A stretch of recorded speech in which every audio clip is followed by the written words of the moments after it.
더 나아가 우리 주님은요, 사람을 평가하실 때에 어떻게 평가하시느냐? 여러분, 믿음을 따라 그 사람을 평가하십니다. 믿음을 따라. 우리는 사람을 평가할 때 뭘로 평가하죠? 예? 여러분은 뭘로 평가해요? 일단 뭘 보는 거예요? 돈이 얼마나 있느냐? 예모가 어떠냐? 견적이 많이 나오느냐? 예모를 보죠. 가문이 어떠냐? 또 그 사람의 성품이 뭐냐? 예? 실력이 있느냐? 뭐 이런 걸 보는 거 아니에요? 그런데 물론 이것도 여러분 무시할 수 없는 것들이죠. 여러분 그렇잖아요. 내가 누군가를 만나는데 돈이 한 푼도 없는 거지야. 그러면 대타기 힘들잖아요. 그러니까 우리가 뭐 지금 말한 것들은 우리 인생 속에서 무시할 수 없는 것들이에요. 따지고 보게 되면. 그런데 전능하신 하나님의 입장에서 보게 되면 이건 문제되는 게 아니죠. 전능하신 하나님의 입장에서 보게 되면 우리가 평가하는 것들, 뭐 재물이나 예모나 가문이나 성품이나 기진이나 실력이나, 여러분 이거 중요하지 않습니다. 그래서 하나님은요, 우리를 평가할 때에 믿음으로 평가하세요. 그래서 전능하신 하나님은 사람을 평가하실 때에 먼저 믿음으로 평가하십니다.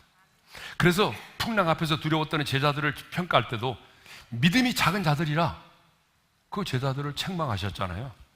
근데 예수님은, 예수님 우리 집에 오지 마세요. 여기서 말씀만 하세요. 그러면요 내 하인이 낫겠습니다 라고 고백했던 그 백부장의 믿음을 뭐라고 말씀하셨어요? 주님이 이렇게 말씀하셨어요. 내가 이스라엘 중 아무에게서도 이만한 믿음을 본 적이 없다 칭찬하셨어요. 또 예수님이 개와 같은 취급을 당하면서도 포기하지 않은 가나안 여인을 향해서도 여자여 내 믿음이 크도다 내 소원대로 되리라고 칭찬하셨어요. 주님은 맹인들의 눈을 뜨게 할 때도 이렇게 말씀하십니다. 너희 믿음대로 되리라. 12년 동안 혈류병을 앓고 있던 여인을 고치실 때도 딸아 내 믿음이 너를 구원하였으니 평안히 가라. 주님은 믿음으로 평가하시고 믿음을 따라 역사하셨어요. 예수님은요 언제나 그 사람의 믿음을 보셨어요. 그리고 믿음으로 그 사람을 평가하셨어요. 그래서 히브리서 기자가 뭐라고 말하죠? 다 같이 읽어보겠습니다. 시작. 믿음이 없이는 하나님을 기쁘시게 하지 못하나니, 믿음이 없이는 하나님을 기쁘시게 하지 못한대요. 그렇다면 여러분 안에 하나님을 기쁘시게 할 만큼의 믿음이 있습니까? 예. 평상시에는요 다 믿음이 있는 것처럼 보여요. 지금 예배 드리는 사람 보세요. 몇 사람 빼놓고는 다 믿음 있는 사람처럼 보이잖아요. 몇 사람이라고 하는 것은 내가 들어올 때 봤거든요. 찬양을 안 하고 있더라고. 여러분 오늘 예배 자리에 와 있는 옆 사람을 보게 되면 다 믿음 있는 사람처럼 보여요. 그런데 이제 현실에서 어떤 위기를 만나고 어떤 풍랑을 만나고 이해할 수 없는 문제를 만나게 되면 어떻습니까?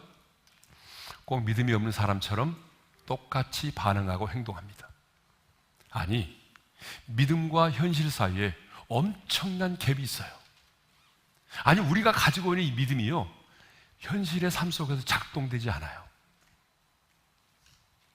그런데 여러분, 믿음은 관념이 아닙니다.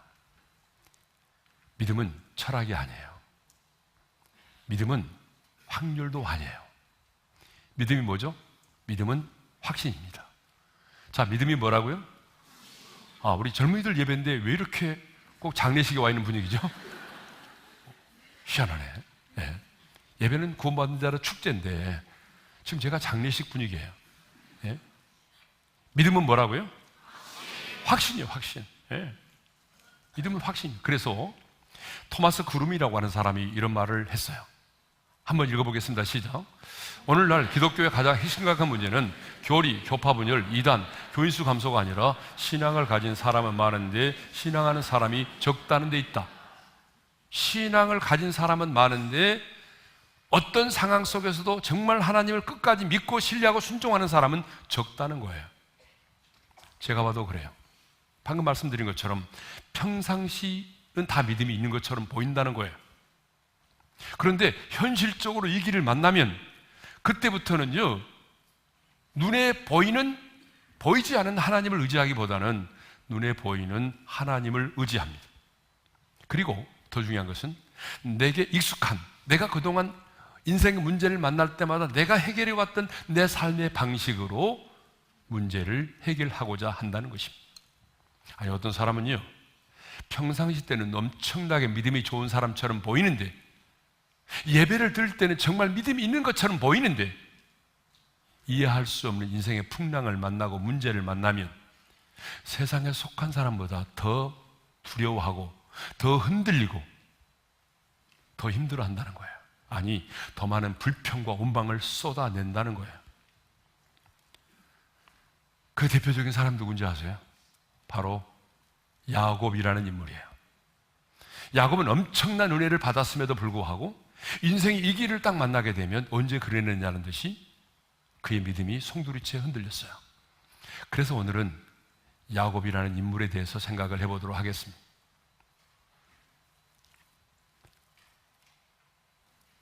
우리가 잘 아는 것처럼 야곱이 아버지와 형을 속이고 형이 자신을 죽이려고 하기 때문에 급하게 하란으로 도망을 갔습니다. 그렇죠? 20년 동안 하란에서의 생활을 청산하고 이제 고향으로 돌아옵니다. 근데 고향으로 돌아오는데 야곱의 마음이 편치 않습니다. 답답합니다. 심지어 두렵기까지 합니다. 여러분, 자수성가를 한 사람이잖아요. 20년 동안 돈도 많이 벌었습니다. 부자 됐어요. 2 아내가 있고 11명의 자녀가 있고요. 많은 가축대를 거느리고 고향으로 돌아옵니다. 그러면 고향으로 돌아오면 설렘이 있어야 되잖아요. 설렘이 있는 것이 아니라 굉장히 답답하고 두렵습니다. 그 이유가 뭔지 알아요? 20년 전에 자기가 형 에서를 속였는데 그때 형 에서가 자기를 죽이려고 했잖아요. 그래서 도망을 갔잖아요.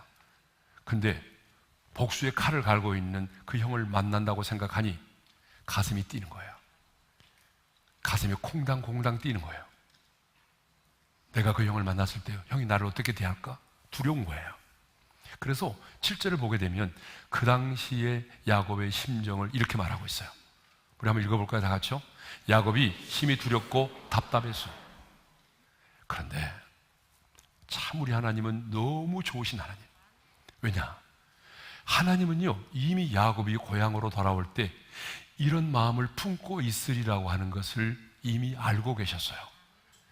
야곱이 자신의 고향으로 돌아올 때 형에 대한 그 두려움이 어떨까? 형을 만날 것을 생각하니 야곱이 얼마나 두려웠을까? 그래서 하나님이요, 어떻게 하셨어요? 야곱이 고향으로 돌아오는 그 길에 하나님의 군대를 보냈어요. 그게 1절의 말씀이에요. 우리 1절의 말씀을 읽겠습니다. 다 같이요. 야곱이 길을 가는데 하나님의 사자들이 그를 만난지라. 야곱은 가나안으로 들어오는 길목에서 하나님이 보내신 하나님의 군대를 보았습니다. 하나님이 보내신 천사들을 본 거예요. 마하나임의 축복을 경험한 거예요. 그때 야곱의 심정이 어땠을 것 같아요? 야, 하나님 정말 대단하시네. 20년 전에 한 약속을 지키시는구나. 하나님은 신실하신 분이구나. 나는 홀로가 아니네. 나는 혼자가 아니야. 하나님이 지금 나와 함께 계시고 계세요. 이 많은 천사들을 보내셔서 나를 위해서 얼마나 위로를 받고 얼마나 용기를 얻었겠어요.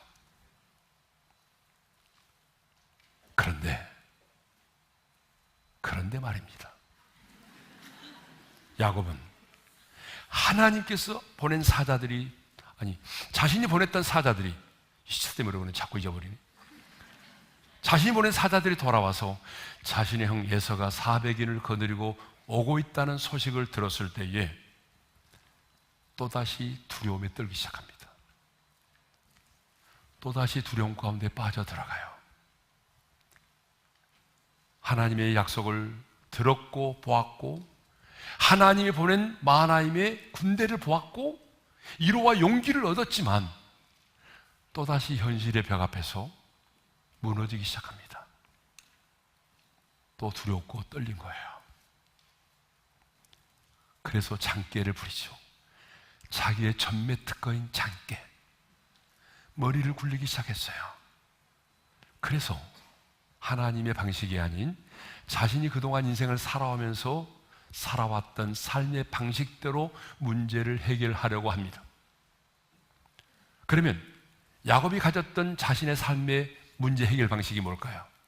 첫째로 종들을 앞서 보내었습니다. 그래서 형의 형에게 한심을 사려고 한 거죠. 3절의 말씀을 읽겠습니다. 3절 다 같이요. 야곱이 세일 땅 에돔들에 있는 형 에서에게로 자기보다 앞서 사자들을 보내며. 왜 이렇게 보냈을까요? 형의 마음을 떠보고자. 자신의 종들을 딱 보냈을 때 알 수가 있잖아요. 형 에서의 마음이 어떤지 알 수가 있잖아요. 그냥 먼저 보낸 거예요. 그러면서 종들에게 이렇게 말합니다. 너희들 가다가 우리 형 에서를 만나면 이렇게 말해야 돼. 형을 주라고 부르고 나는 종이라고 말해. 아부하라는 거죠. 아첨하라는 거예요. 그리고 5절을 보게 되면요, 우리가 읽지는 않지만 이런 내용이죠. 도대체 이 많은 게 뭐냐라고 물으면 은근히 동생 야곱이 이렇게 재산이 많다는 것을 은근히 형에게 알려주라는 거예요. 참 머리가 비상하죠.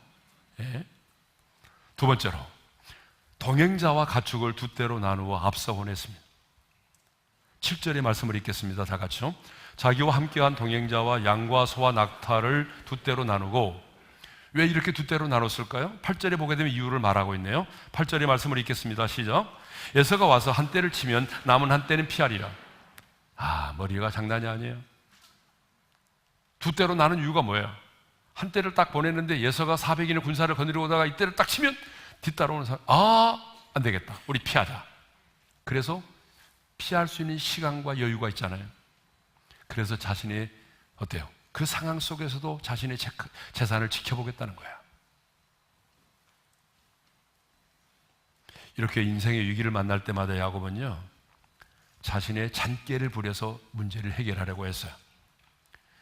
그래도 답답함이 사라지지 않으니까, 이렇게 두 번째 전략까지 썼는데도 두려움이 사라지지 않으니까, 그래도 야곱에게는 믿음이 있었잖아요. 그래서 우리가 좋아하는 세 번째 방법을 썼어요. 방법입니다. 기도에 무릎을 꿇었어요. 드디어 기도하기 시작한 거예요. 처음부터 기도한 게 아니고 두 번째 전략까지 써도 어때요? 두려움이 사라지지 않고 답답함이 사라지지 않으니까 오늘날로 말하면 기도나 해보자. 그래서 기도한 거예요. 여러분 찔림을 받고 있죠 지금? 기도나 해보자.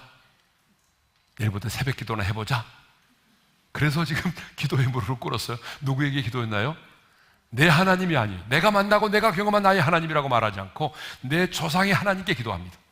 그래서 9절에 보니까 내 조부 누구의 하나님? 아브라함의 하나님, 내 아버지 이삭의 하나님 여호와여. 어떤 기도를 드렸을까요? 기도 내용을 보게 되면 첫째로 약속의 말씀을 붙들고 기도했습니다. 9절 하반절의 말씀을 읽겠어요. 다 같이요. 주께서 전에 명하시기를 내 고향 내 족속에게로 돌아가라. 내가 내게 은혜를 베풀리라. 하나님 20년 전에 약속하셨잖아요. 네 고향 내 족속에 돌아가라고. 그러면서 약속하셨죠? 내가 그때 은혜를 베풀리라. 제가 지금 고향으로 돌아갑니다. 그 약속 기억하시고 제게 은혜를 베풀어 주세요. 멋진 기도죠. 여러분 그러잖아요. 예.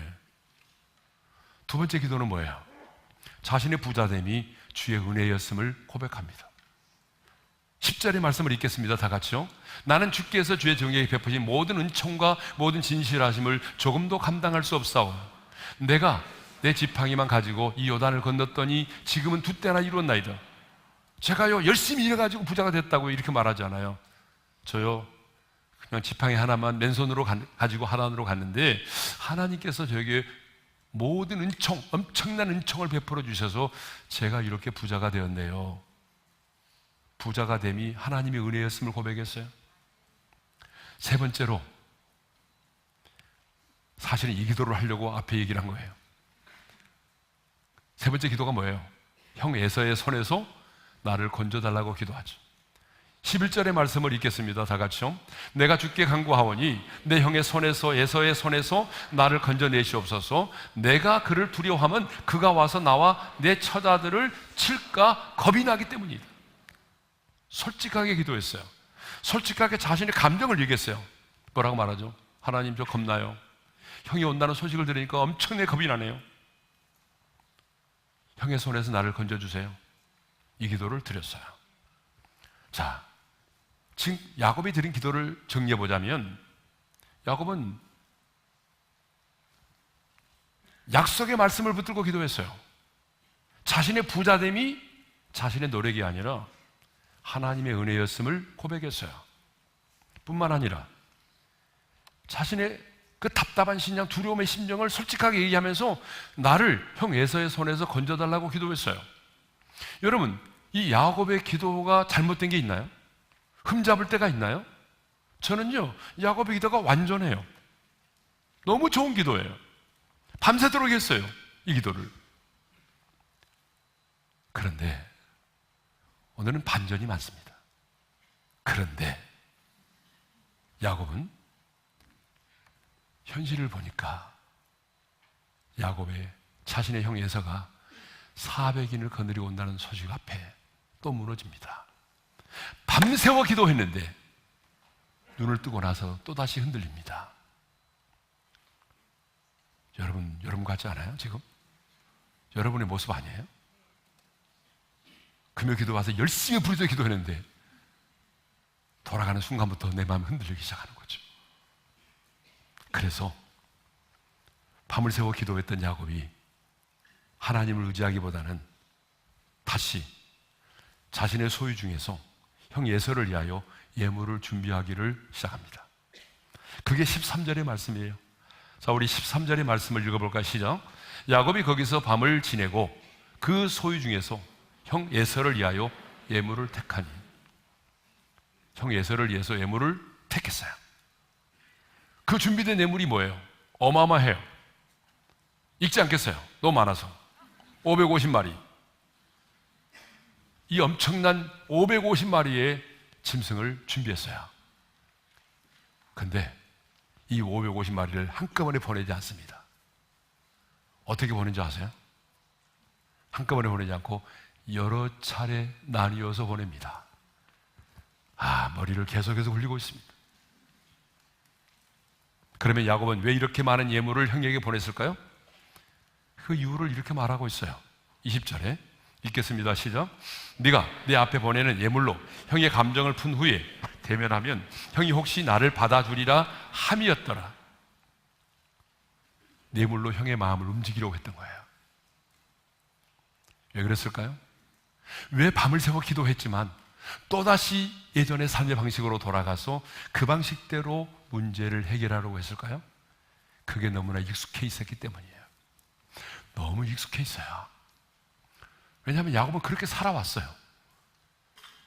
자신의 형 에서가 배고파하는 것을 보고 팥죽 한 그릇을 준비해가지고 그것을 내밀며 거래했잖아요. 외삼촌 라반과도 거래했잖아요. 끊임없이 그는 거래를 했어요.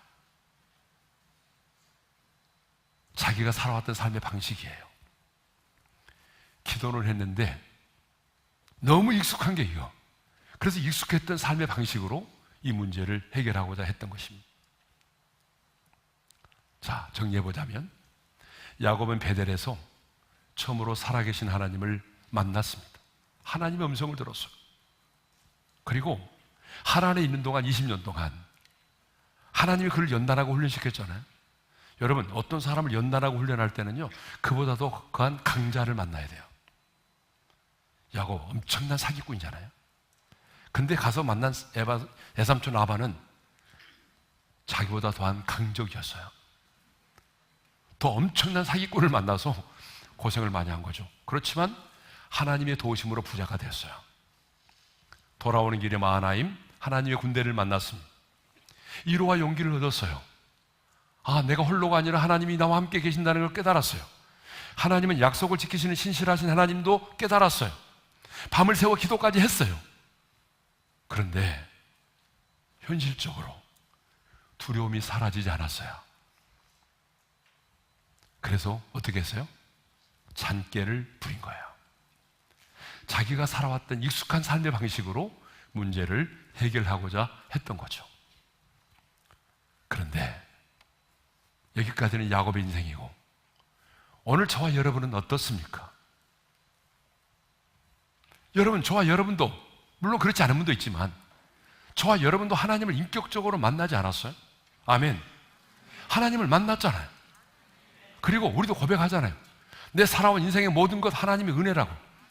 하나님의 은혜로 가정을 이뤘고, 하나님의 은혜로 직장도 얻었고, 하나님의 은혜로 남편도 만났고, 하나님의 은혜로 하나님이 이 주신 재물을 얻었습니다. 하나님께서 하셨습니다. 하나님의 은혜입니다 라고 고백했어요. 그리고 우리는 예배 시간마다 말씀을 통해서 위로를 얻고 용기도 얻었어요. 때로는 우리는 밤을 새워 우리도 기도했어요. 그런데 문제는 뭐야? 눈을 떠보니, 내가 닥친 현실을 보니 변한 게 하나도 없는 거예요. 여전히 내가 풍랑 가운데 있는 거예요. 내 앞에 인생의 골리앗이 서 있는 거예요. 그러면 우리는 어떻게 하죠? 두려워 떨기 시작하죠. 아니, 내가 밤을 새워 기도까지 했는데, 그런데 자식은 돌아오지 않고, 자식은 계속해서 넓은 길로 달려가고, 가족 중에 누군가는 암에 걸려 있고, 알바도 안 되고, 직장의 문을 두드려도 열리지도 않고, 올해는 결혼하겠지 했는데 또 넘기고, 우리 앞에 있는 현실의 문제는 해결되지 않는 거예요. 그러면 우리는 어떻게 하죠? 두려움이 몰려오잖아요. 두려움이 몰려오니까 하나님은 보이지 않고 문제만 커 보이는 거예요. 그러면 우리는 야곱처럼 행동하죠. 눈에 보이지 않는 하나님을 의지하기보다는 당장에 내 앞에 있는 사람을 의지하죠.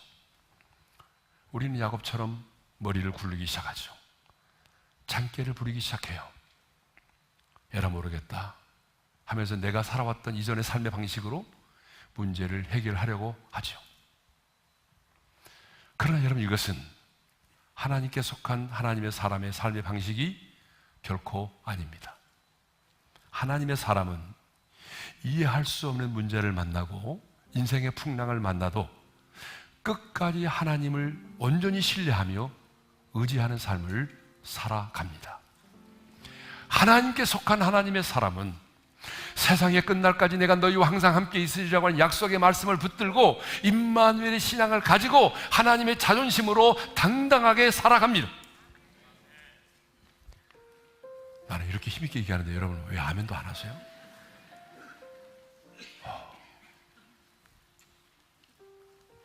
하나님의 사람의 삶의 방식은요, 여러분, 믿음으로 사는 것입니다.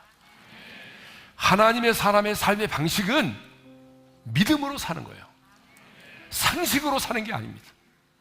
그래서 하나님은요, 하박국 선지자가 하나님께 막 이렇게 따지거든요. 여러분, 하박국 선지자의 배경을 알아야 돼요. 선지자가 하나님께 따져요. 하나님, 왜 악과 불의를 보고만 계세요? 하나님, 왜 악인은 저렇게 잘 되고, 예? 의인은 고통을 받으며 살아야 됩니까? 나는 이해가 안 됩니다. 이렇게 따졌어요, 하나님께. 그랬더니 하나님께서 뭐라고 답을 주신지 알아요? 이렇게 답을 주시네요. 우리 한번 읽어볼까요, 다 같이요? 의인은 그의 믿음으로 말미암아 살리라. 하박국 선지자, 내 말 잘 들어봐. 너 이해가 안 되지? 이해가 안 돼도 하나님의 사람은 말이야, 믿음으로 말미암아 사는 거야. 여러분, 우리는요, 이해가 되기 때문에 말씀 앞에 순종하는 게 아니에요. 하나님의 사람들은 이해가 되기 때문에 그 말씀 앞에 순종하는 것이 아니라 내가 하나님을 신뢰하기 때문에 그 말씀 앞에 순종하는 겁니다. 여러분, 그렇잖아요. 성경에 하나님이 하신 명령을 보세요. 다 이해돼서 순종했습니까? 아브라함이 이해가 되니까 독자 이삭을 바치려고 했나요? 언약궤를 맨 제사장들한테 이해가 되기 때문에 언약궤를 맨 채 요단강의 강물에 들어갔나요? 여리고성을 무너뜨릴 때 여호수아와 그 하나님의 사람들이 이해가 되기 때문에 여리고성을 돌고 고함을 질렀나요? 아니, 가나의 혼인잔치 때 물떠온 하인들이 이해가 되기 때문에 물을 연회장에 갖다 줬나요? 아니죠. 우리는 이해되기 때문에 순종하는 게 아니라 하나님을 신뢰하기 때문에 순종하는 겁니다. 그래서 많은 사람들이 흔들리고 줄을 떠나도 우리가 보는 찬양의 가사처럼 우리는 끝까지 믿음을 지키고 하나님을 신뢰하며 살아가는 것입니다. 하나님은 언제나 믿음을 보십니다. 그리고 믿음으로 그 사람을 평가하십니다. 여러분이 어떤 풍랑을 만났을 때도 여러분이 만난 풍랑을 먼저 보시는 것이 아니라 풍랑 앞에 서 있는 여러분의 믿음을 먼저 보십니다. 그리고 그 믿음을 따라 하나님이 역사하시고 평가하십니다. 누가 하나님의 사람입니까? 믿음과 현실 사이에서 현실을 택하지 않고 믿음을 택하는 사람입니다.